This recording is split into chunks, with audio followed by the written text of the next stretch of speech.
Parenting എന്ന് പറഞ്ഞാൽ ശരിക്കും പഠിച്ചിട്ട് ചെയ്യാനുള്ളതാണ്. പണ്ടൊക്കെ എല്ലാവരും പഠിച്ചിട്ടാണോ ചെയ്തത്? അവർക്ക് നല്ല ഒബ്സർവേഷൻ ഉണ്ടായിരുന്നു. എൻ്റെ കുട്ടി, ഈ കുട്ടി 7 കുട്ടികളുണ്ടെങ്കിൽ 7 കുട്ടിയുടെ സ്വഭാവം ഈ അച്ഛനും അമ്മയ്ക്ക് കൃത്യമായിട്ട് അറിയാം, വളരെ കൃത്യമായിട്ട്. ചിലരോട് ഫേമായിട്ട് പെരുമാറേണ്ടടുത്ത് അവർ ഫേമായിട്ട് പെരുമാറും, മുറുക്ക നിൽക്കും. അവർക്കറിയാം അവരെ ഹൗ ടു മാനേജ് എന്ന്. എല്ലാ പിള്ളേരെ കൊണ്ടും അവർ ഓരോരോ കാര്യങ്ങൾ ചെയ്യിപ്പിക്കുമായിരുന്നു. ഇളയ കുട്ടികളുടെ കാര്യങ്ങൾ മൂത്ത പിള്ളേർ ചെയ്തുകൊണ്ട് വരും. അപ്പോൾ അവർ എൻഗേജ്ഡ് ആയിരുന്നു, അവർക്ക് ഉത്തരവാദിത്തങ്ങൾ കൊടുക്കും. ഇപ്പം നമ്മൾ ആർക്കും ഉത്തരവാദിത്തങ്ങളൊന്നും കൊടുക്കാറില്ല. എല്ലാ കുട്ടിയുടെ കാര്യം ഞാൻ തന്നെയാണ് നോക്കുന്നത്. അപ്പം എനിക്ക് പിന്നെ സമയം കിട്ടുമോ? പിന്നെ ഒരു കുട്ടിക്ക് 20 വർഷം വെച്ച് കൊടുക്കണമെന്നാണ് ഞാൻ മനസ്സിലാക്കിയത്. ഒരു കുട്ടി 20 വയസ്സാകുന്നത് വരെ ആ കുട്ടിയുടെ ഒപ്പം ആ അമ്മയുണ്ടാവണം, ആ അച്ഛനുണ്ടാവണം.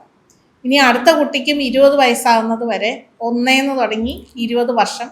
അപ്പോൾ എത്ര കൊച്ചുണ്ടോ അത്ര അച്ഛനും അമ്മയായിട്ട് നിൽക്കാനുള്ള കപ്പാസിറ്റി ഈ അച്ഛനും അമ്മയും നേടണം.